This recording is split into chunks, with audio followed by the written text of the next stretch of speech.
السلام علیکم ورحمۃ اللہ وبرکاتہ۔ الحمد للہ رب العالمین والصلاة والسلام على اشرف الانبیاء والمرسلین نبینا محمد وعلى آلہ وصحبہ اجمعین وبعد۔ معزز دینی بھائیو، اللہ تبارک و تعالیٰ کا فضل و کرم اور اس کا احسان ہے کہ اس نے بندوں کے لیے نفل عبادات کے گوناگوں مواقع رکھے ہیں۔ انہی میں سے نفل روزے ہیں کہ بندے مسلم فرض روزوں کے اہتمام اور ان کی پابندی کے بعد سال کے کسی بھی دن میں نفل روزے رکھے تاکہ اپنے نامہ اعمال میں نیکیوں کا اضافہ کر سکے۔ لیکن بعض ایام ایسے ہیں کہ ان دنوں میں روزے رکھنا مکروہ ہے، یعنی شریعت اسلامیہ میں ان کی ممانعت وارد ہوئی ہے، لیکن ممانعت اس قدر شدید نہیں ہے کہ حرمت کے درجے کو پہنچے۔ اس لیے فقہا لکھتے ہیں کہ ان دنوں میں روزے رکھنا بندے مسلم کے لیے مکروہ ہے۔ انشاءاللہ آج کے پروگرام میں ان روزوں کا ذکر ہوگا جن کا رکھنا مکروہ ہے۔ ان میں سے پہلا روزہ صرف جمعہ کے دن روزہ رکھنا ہے۔ بندے مسلم بالخصوص صرف جمعہ کے دن روزہ رکھے۔ ابو ہریرہ رضی اللہ عنہ بیان کرتے ہیں کہ نبی اکرم صلی اللہ علیہ وسلم نے فرمایا، لا يصوم احدكم يوم الجمعہ الا يوما قبله او بعده، کہ کوئی شخص صرف جمعہ کا روزہ نہ رکھے، اگر رکھنا چاہے تو ایک دن پہلے یا بعد کا ساتھ میں ملا کر کے رکھے، صرف جمعہ کے دن روزہ نہ رکھے۔ اور نبی اکرم صلی اللہ علیہ وسلم نے ایک دوسری حدیث میں فرمایا، لا تختصوا لیلۃ الجمعہ بقیام من بین اللیالی ولا تخصوا یوم الجمعہ بصیام من بین الایام الا ان یکون فی صوم یصوم احدکم، کہ جمعہ کی رات کو قیام اللیل کے لیے اور دن کو روزہ کے لیے خاص نہ کرو۔ ہاں، اگر کوئی شخص پہلے سے روزہ رکھتا چلا آ رہا ہو اور اس بیچ میں جمعہ آ جائے تو اس میں کوئی حرج نہیں ہے، یعنی بندے مسلم جمعہ کے دن کو خاص نہ کرے روزہ کے لیے اور صرف جمعہ کے دن روزہ نہ رکھے۔ قاضی شوکانی رحمہ اللہ فرماتے ہیں، صرف جمعہ کے دن روزہ رکھنا منع ہے، الا یہ کہ روزے دار اس کے ساتھ ایک دن پہلے یا بعد کا روزہ بھی شامل کر لے، یا جمعہ کے دن کوئی ایسا مستحب روزہ پڑ جائے جو روزہ وہ رکھتا تھا تو اس کے رکھنے میں کوئی حرج نہیں ہے۔ مثال کے طور پہ کوئی شخص عرفہ کے روزے کا اہتمام کرتا تھا،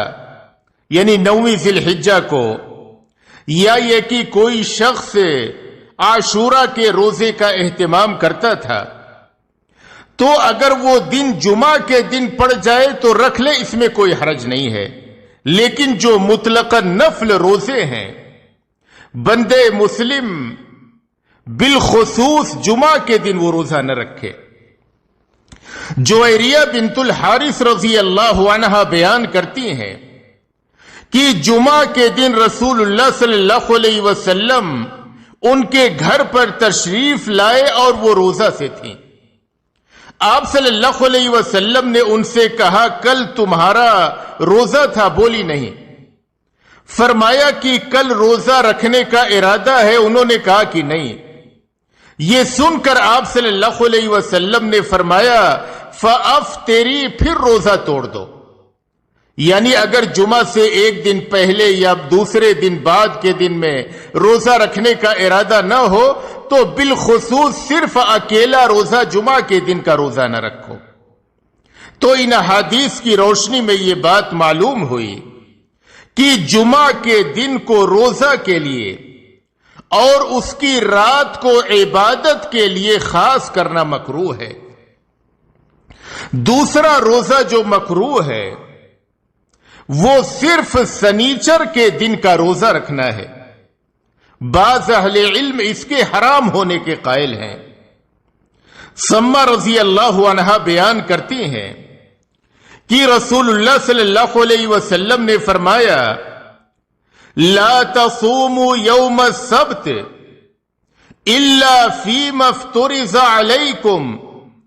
وَإِن لَّمْ يَجِدْ أَحَدُكُمْ إِلَّا لُحَاءَ عِنَبَةٍ أَوْ عُودَ شَجَرَةٍ فَلْيَمْسَغْهُ کہ سنیچر کا روزہ سوائے فرض روزہ کے نہ رکھو، اگر کھانے کو کوئی چیز نہ ملے تو انگور کی لکڑی یا کسی درخت کی چھال ہی چبا لو، لیکن صرف سنیچر کے دن روزہ نہ رکھو۔ شیخ الاسلام ابن تیمیہ رحمہ اللہ لکھتے ہیں یہ اہل کتاب کی عید کا دن ہے، وہ اس دن کی تعظیم کرتے ہیں، لہذا صرف اسی دن خصوصی طور پر رکھنا اس دن کی تعظیم ہے، اس وجہ سے اس دن روزہ رکھنا مکروہ قرار دیا گیا ہے، جیسا کہ صرف 10ویں محرم کو روزہ رکھنا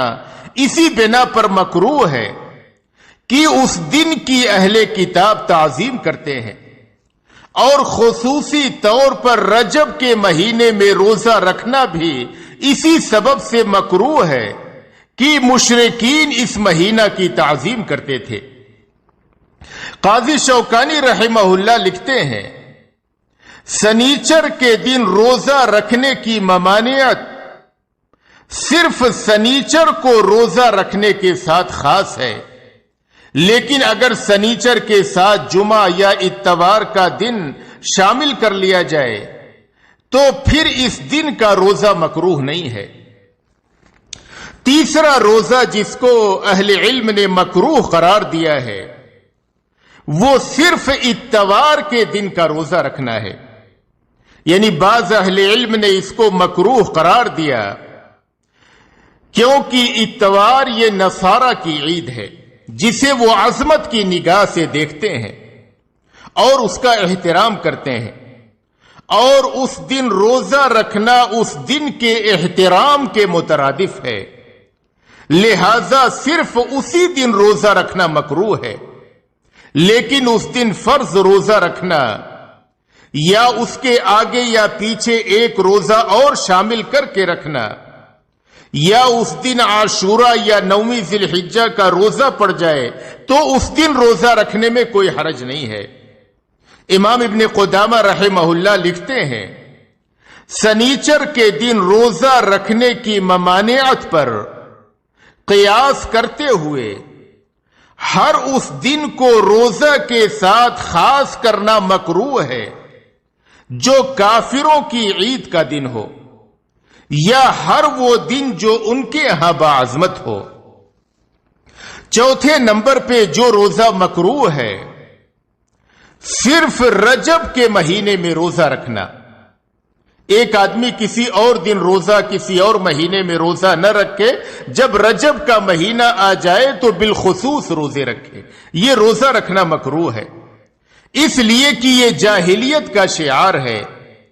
اہل جاہلیت اس مہینے کی عزت و توقیر کرتے تھے، لیکن اگر ماہ رجب کے ساتھ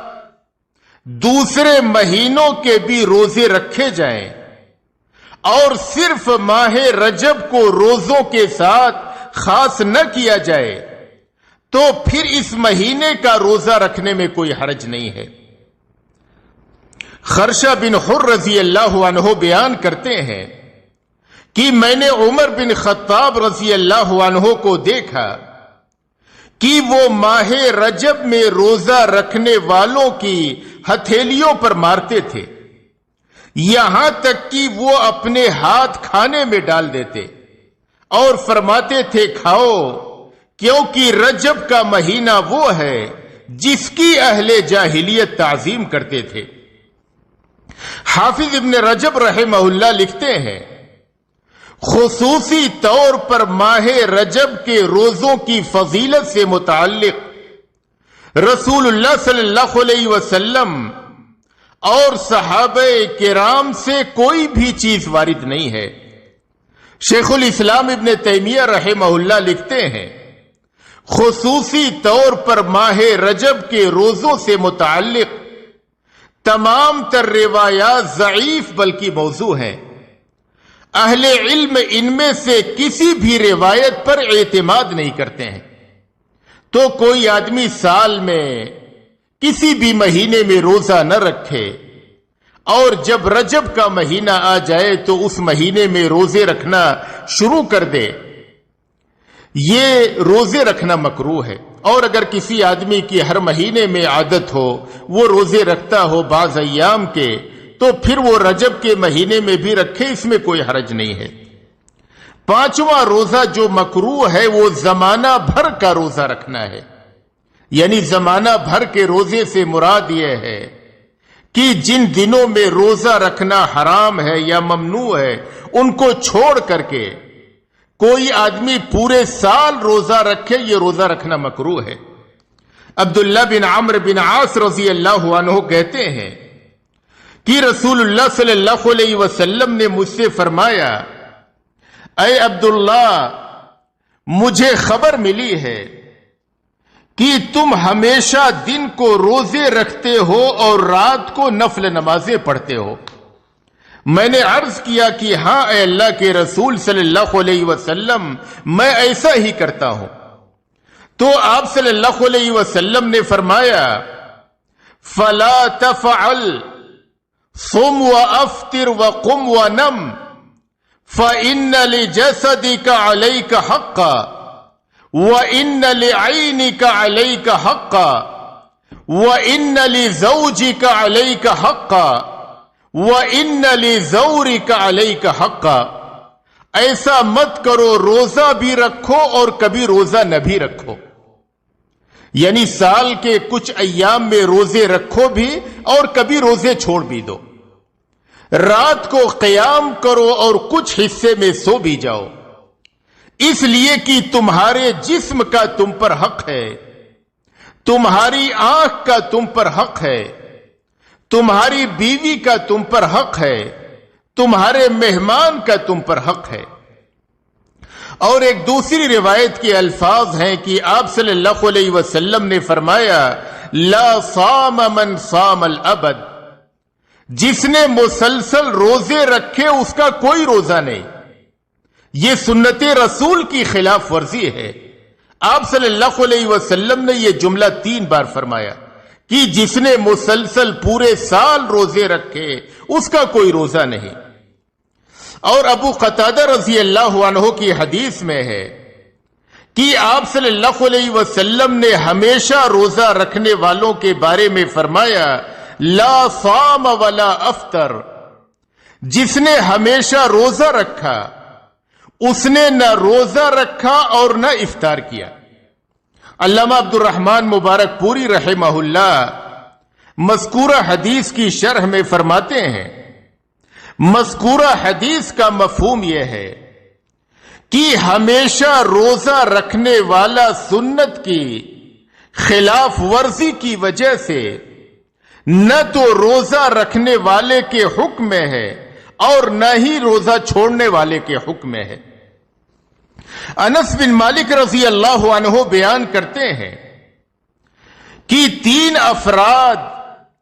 رسول اللہ صلی اللہ علیہ وسلم کی عبادت کے تعلق سے دریافت کرنے کے لیے آپ صلی اللہ علیہ وسلم کے گھر پہ آئے۔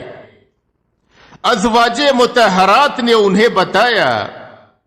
کہ آپ صلی اللہ علیہ وسلم اتنی عبادتیں اس وقت میں کرتے ہیں۔ ان لوگوں نے اپنے تعلق سے بہت کم سمجھا اور کہا کہ ہم کہاں اور نبی اکرم صلی اللہ علیہ وسلم کہاں۔ اللہ نے آپ کو اگلے پچھلے گناہ معاف فرما دیے ہیں، لہذا ہم کو اعلی مقامات حاصل کرنے کے لیے اس سے بھی زیادہ عبادت کی ضرورت ہے۔ اس میں سے ایک شخص نے کہا کہ میں ہمیشہ پوری رات نماز پڑھوں گا، سوؤں گا ہی نہیں۔ دوسرے نے کہا کہ میں پورے سال روزہ رکھوں گا، روزہ چھوڑوں گا ہی نہیں۔ تیسرے نے کہا کہ میں شادی بیاہ نہیں کروں گا، عورتوں سے الگ رہوں گا۔ آپ صلی اللہ علیہ وسلم گھر پہ تشریف لائے۔ جب آپ صلی اللہ علیہ وسلم کو خبر دی گئی تو آپ صلی اللہ علیہ وسلم نے ان تینوں افراد کو حاضر کرنے کا حکم دیا، وہ حاضر کیے گئے۔ پھر آپ صلی اللہ علیہ وسلم نے ان سے فرمایا، انتم الذین قلتم کذا وکذا، کیا تم ہی لوگوں نے ایسی ایسی بات کہی ہے؟ پھر آپ صلی اللہ علیہ وسلم نے فرمایا، اما واللہ انی لاخشاکم للہ واتقاکم لہ، لیکنی اصوم وافطر واصلی وارقد واتزوج النساء فمن رغب عن سنتی لیس منی۔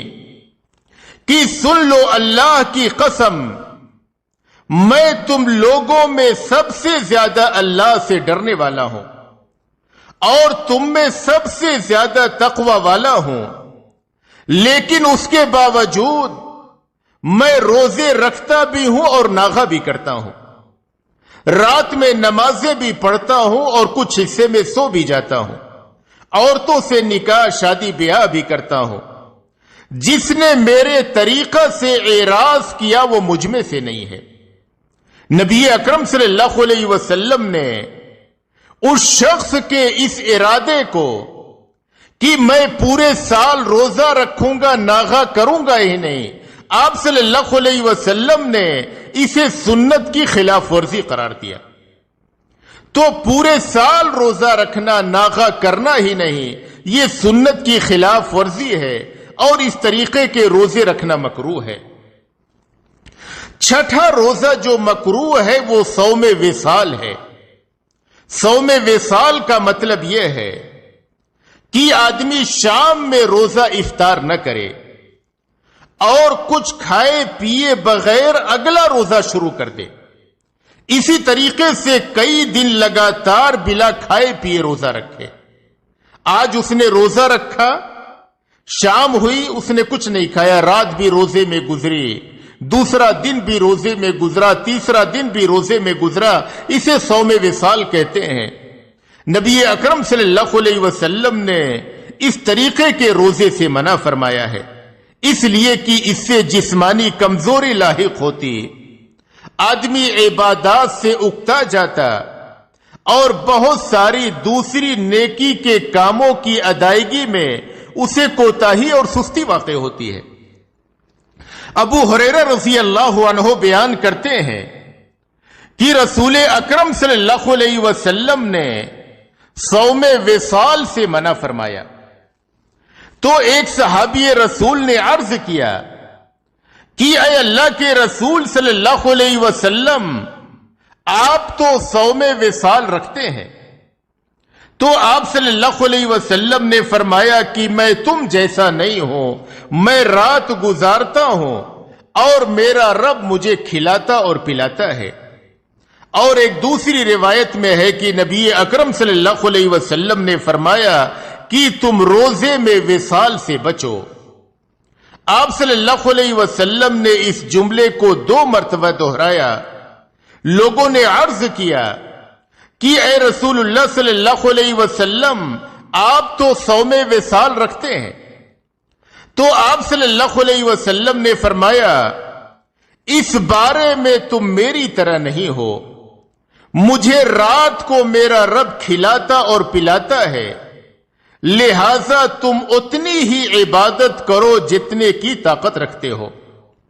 امام نووی رحمہ اللہ لکھتے ہیں رسول اللہ صلی اللہ علیہ وسلم کا یہ فرمان کہ مجھے رات کو میرا رب کھلاتا اور پلاتا ہے، اس کا مفہوم یہ ہے کہ اللہ تبارک و تعالی مجھے کھانے اور پینے والوں کی قوت سے نوازتا ہے، جس کی بنا پر میں کئی دن کے روزے لگاتار بلا کچھ کھائے پیے رکھ لیتا ہوں۔ لیکن جن لوگوں کو صوم وصال کا شوق ہو، انہیں زیادہ سے زیادہ سحر تک وصال کی اجازت ہے، بشرطے کہ آدمی بہت زیادہ مشقت اور تکلیف میں مبتلا نہ ہو۔ ابو سعید خدری رضی اللہ عنہ بیان کرتے ہیں کہ رسول اکرم صلی اللہ علیہ وسلم نے فرمایا، لا تواصلوا فَأَيُّكُمْ أَرَادَ أَن يُوَاصِلْ فَلْيُوَاصِلْ حَتَّى السَّحْرِ، کہ تم لوگ صوم وصال نہ رکھو، اور جو کوئی صوم وصال رکھنا چاہے تو وہ بس سحر تک رکھے۔ یعنی آدمی نے مغرب کے وقت افطار نہیں کیا، رات میں بھی ایسے ہی بھوکا اور پیاسا رہا، اور سحری کے وقت جو ہے افطار کر لیا، بس اتنی اجازت ہے امت کے عام لوگوں کو۔ اس سے زیادہ آدمی 2 دن 3 دن کے لگاتار روزے رکھے اور روزے کی حالت میں رہے، اس سے نبی اکرم صلی اللہ علیہ وسلم نے منع فرمایا۔ امام صنعانی رحمہ اللہ لکھتے ہیں، رسول اللہ صلی اللہ علیہ وسلم نے صوم وصال سے منع فرمایا ہے، لیکن اگر کوئی صرف سحر تک صوم وصال رکھے تو رسول اللہ صلی اللہ علیہ وسلم نے اس کی اجازت دی ہے۔ 7واں روزہ جو مکروہ ہے وہ شعبان کے آخری ایام کا روزہ رکھنا ہے۔ ابو ہریرہ رضی اللہ عنہ بیان کرتے ہیں کہ رسول اللہ صلی اللہ علیہ وسلم نے فرمایا، اذا بقی نصف من شعبان فلا تصوموا، کہ جب نصف شعبان باقی رہ جائے، یعنی رمضان کے آنے میں 15 دن باقی رہ جائیں، تو تم نفلی روزے نہ رکھو۔ اور نبی اکرم صلی اللہ علیہ وسلم نے ایک دوسری حدیث میں فرمایا، اذا کان النصف من شعبان فلا صوم حتی یجیء رمضان، کہ جب آدھا شعبان ہو جائے تو رمضان کے آنے تک کوئی روزہ نہیں ہے۔ امام ترمذی رحمہ اللہ لکھتے ہیں، بعض اہل علم کے نزدیک اس حدیث کا معنی یہ ہے کہ نصف شعبان کے بعد روزہ کی ممانعت اس شخص کے حق میں ہے جو روزہ نہ رکھ رہا ہو، اور جب شعبان کا آخری کچھ حصہ باقی رہ جائے تو وہ رمضان کے استقبال میں روزہ رکھنا شروع کر دے۔ لیکن جو آدمی ہمیشہ سے عادی رہا ہو نفلی روزے کے، وہ دوشنبہ اور جمعرات کے روزے رکھتا رہا ہو، اسی طریقے سے دوسرے نفل روزے رکھتا رہا ہو، تو پھر یہ ممانعت اس کے لیے نہیں ہے۔ 8ویں نمبر پہ حجاج کا میدان عرفات میں عرفہ کے دن روزہ رکھنا، یعنی میدان عرفات میں جو حجاج حج کے لیے گئے ہوئے ہوں اور وہ میدان عرفات میں موجود ہوں، تو ان کے لیے سنت یہ ہے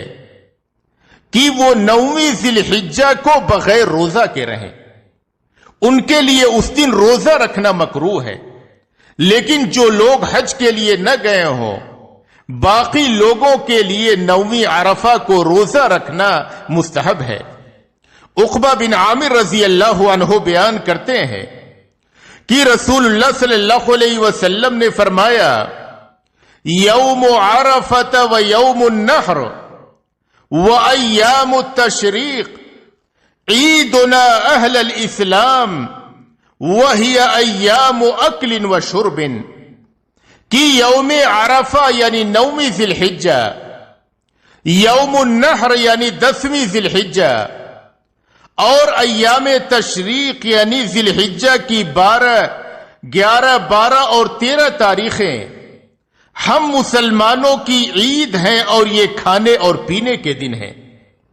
قاضی شوکانی رحمہ اللہ لکھتے ہیں، اس باب میں وارد احادیث کی روشنی میں پتہ چلتا ہے کہ 9ویں ذی الحجہ کو روزہ رکھنا ہر مسلمان کے لیے مستحب ہے، لیکن حجاج کے حق میں مکروہ ہے، کیونکہ حجاج اگر میدان عرفات میں اس دن روزہ کی حالت میں ہو تو وہ اس دن ذکر و دعا اور دیگر اعمال حج کی ادائیگی سے کمزوری کے شکار ہو سکتے ہیں، اور اس لیے بھی کہ وہ دن عرفات میں ٹھہرے ہوئے حاجیوں کے لیے عید کا دن ہے۔ وہ وہاں پر اس طرح اکٹھا ہیں جس طرح لوگ عید کے لیے اکٹھا ہوتے ہیں۔ میمونہ رضی اللہ عنہا بیان کرتی ہیں کہ لوگ عرفہ کے دن رسول اللہ صلی اللہ علیہ وسلم کے بارے میں شک میں مبتلا ہوئے کہ آیا آج آپ صلی اللہ علیہ وسلم روزے سے ہیں یا یہ کہ بلا روزہ ہے۔ میمونہ رضی اللہ عنہا فرماتی ہیں کہ میں نے آپ صلی اللہ علیہ وسلم کی خدمت میں دودھ بھیجا، آپ صلی اللہ علیہ وسلم عرفات میں قیام فرما تھے، آپ صلی اللہ علیہ وسلم نے اس دودھ سے پیا اور لوگ دیکھ رہے تھے۔ تو نبی اکرم صلی اللہ علیہ وسلم کی سنت یہ ہے کہ میدان عرفات میں موجود حجاج 9ویں ذی الحجہ کو بغیر روزہ کے رہیں، اور یہ کہ ان کے حق میں روزہ رکھنا مکروہ ہے۔ حجاج کے علاوہ کے لیے 9ویں ذی الحجہ کو روزہ رکھنا مستحب ہے۔ تو یہ چند روزے تھے کہ ان روزوں کا رکھنا مکروہ ہے، یعنی نبی اکرم صلی اللہ علیہ وسلم نے ان روزوں کے رکھنے سے منع فرمایا ہے۔ لہذا ایک مسلمان نفل روزوں کا اہتمام کرے، لیکن ان ایام میں روزے رکھنے سے پرہیز کرے جن ایام میں روزے رکھنا مکروہ ہے۔ اللہ تبارک و تعالی سے دعا ہے کہ اللہ تبارک و تعالی ہمیں ان باتوں پہ عمل کی توفیق عطا فرمائے، اور جب تک اس دنیا میں رکھے ایمان و اسلام پہ رکھے، اور جب ہمارا خاتمہ ہو ایمان و اسلام پہ ہو۔ وآخر دعوانا ان الحمد للہ رب العالمین۔